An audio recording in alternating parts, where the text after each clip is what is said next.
I think this is a very, very important undertaking. Constitutional building should not be a walk in the park.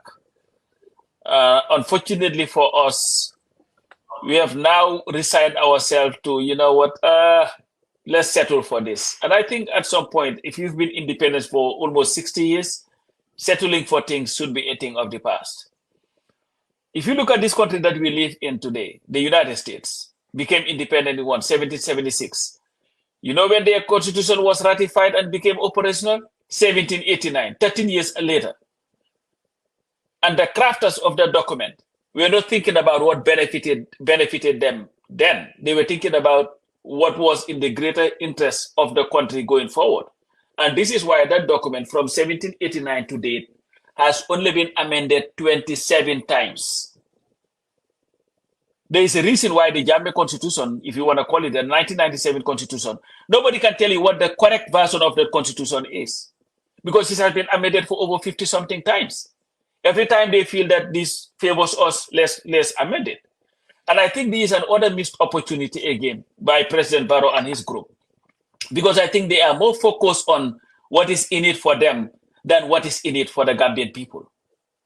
Listen, even if they had the intentions all together and say, you know what, we don't want this, I would have just changed a little things if they needed to change something and let it go to the National Assembly, go through the committees, make your arguments.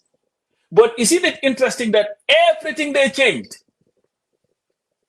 are the things that they complained about from the first time around? And let's look at this process. Since the failure of the CRC, when Barrow and his clique torpedoed that thing, they scuttled the whole thing, took it away from us. After all the monies that we spent, they went into this negotiation. They brought in international idea, whatever they call themselves. There was a meeting in Abuja. There were meetings all over the place. They engaged civil society. Everybody thought, you know what, maybe these people are interested in something serious. Only to come and write this document without consulting a single person outside of their group. Maybe they will tell you, oh, we spoke to some lawyers. Yes, if you pay lawyers and tell them what you want them to write, they will write exactly that for you.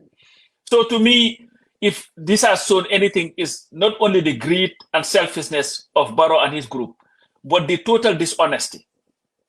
And listen, some people will tell you, oh, term limits, 50+1, we want that. But for once, we want a constitution that can stand the test of time.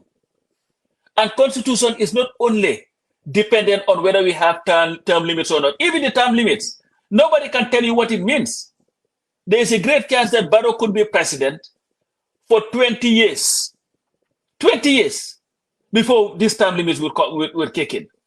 And by then, you would look at our country. Jawara 32 years, Jammeh 22 years, and Barrow 20 years. And they said, you know what, now we're generous enough to give you term limits. And I believe that those Gambians who want to have a better constitution should fight like hell until we get that. That doesn't mean that we should just throw the bath water away and all that stuff. No, we'll engage in the process. We'll continue to advocate and agitate, engage our National Assembly members so that they will do the right thing. And look at some other issues. In the draft, the original draft, it said that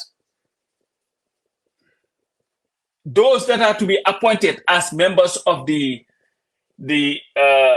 Independent Electoral and Boundaries Commission will have to be subjected to confirmation by the National Assembly. Now, you can even argue the ministers and say, well, he has the mandate, he can select his own ministers. But an institution like that, that is supposed to be the most independent institution, guided by integrity and everything, what is wrong with having it go through such a thing? And this is the same government that has just come out with a bill. They say they call it a vetting bill. They say they want to have a commission that is going to vet people that are appointed in the civil service. But you don't want to vet people who would occupy positions as high as the ones that would determine whether elections are free and fair in that country? And then there was another provision that said that if Musa Jeng is running for office and he declares his assets declaration would be sent to the Anti-Corruption Commission. It was set up for a reason. And the Anti-Corruption Commission would vet that declaration to see whether it is accurate or not, and then advise the Electoral Commission accordingly. But they decided, no, we don't want that. That is not going to be there. So first, you want to appoint the people that you want to serve in the Electoral Commission, and then want those people to be the same people that would vet your asset declaration. If there is one problem that we've had in the country for over 60 years now, close to, is rampant corruption. And people who have no regards for the welfare of our people. You come to power poor, you leave power rich. President Adam Barrow, I want to see his asset declaration from 2016. And then we can compare it to the one that he gave in 2021. And maybe that would be a clear explanation of this vast money-making machine that our political offices have become. I want, and another issue too, the most abused provision of our constitution is the detention of people for 72 hours, and then they should be charged or released. Do you know that the 2020 draft, had it at 48 hours, just like it was in the 1970 constitution? But President Barrow and his people decided, no, we're not going to have 48 hours. We're going to go back to the 72 hours.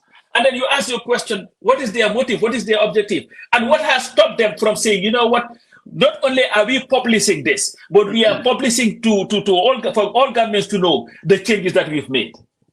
Why should it take Gambians to be going and reading documents side by side to know what was changed and what was not changed? If your objective was not sinister, you would have been as transparent as you could be from the very beginning.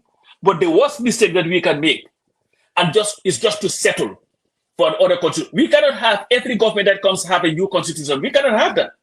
Let's have one that is fit for purpose. So that when Musa Jeng leaves and Sariang comes, there would be any need for Sariang to believe that he also needs to have a new constitution. For what?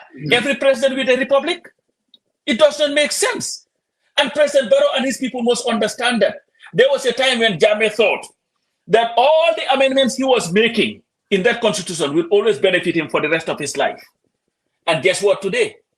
He's not in power. And I believe he has serious problems with some provisions now because it's not favoring him.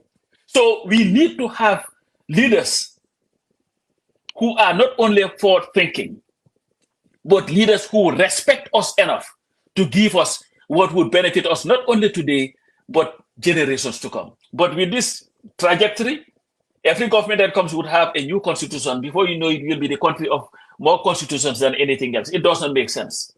It's just absolutely ridiculous. Definitely. That's my take for now.